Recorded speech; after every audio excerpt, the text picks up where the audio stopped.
Hello viewers, তোমাদের রানী সিরিয়ালের নতুন পর্বের আপডেট নিয়ে চলে এসেছে। ভিডিওটিতে লাইক দিয়ে সম্পূর্ণ ভিডিওটি না কেটে শেষ পর্যন্ত দেখতে থাকুন। দুর্জয় ঘরে এসে রানীকে ডাকতে থাকে। এরপর রানীর রাখা ব্যাগটা খুলে সেখানে দেখতে পায় রানীর কোনো কাপড়ই নেই। এরপর জয় বুঝতে পারে না সে কী করবে। এরপর নিজে নিজে রানীর ব্যাগ গোছাতে থাকে।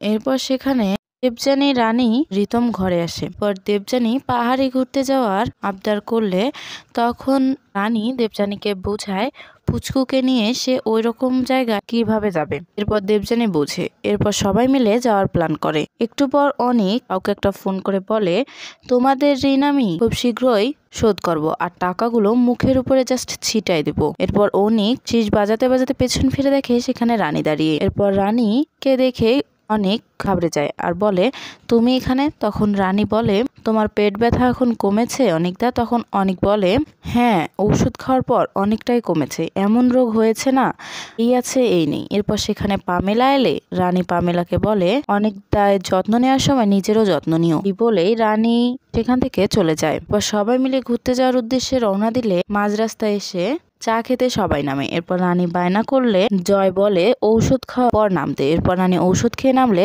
চা খেতে খেতে রানীর মনে পড়ে ফোনটা সে গাড়িতেই ফেলে এসেছে। এরপর দুর্জয়কে বলে, আমার ফোনটা একটু আনো না প্লিজ, গাড়িতেই আছে। কে কখন ফোন দেয় বাড়ি থেকে আমি তো জানতেই পারবো না। এরপর জয় ফোন নিতে গিয়ে দেখে একটা আননোন নাম্বার থেকে ফোন বাজছে। তখন জয় মনে মনে সন্দেহ করে রানীকে।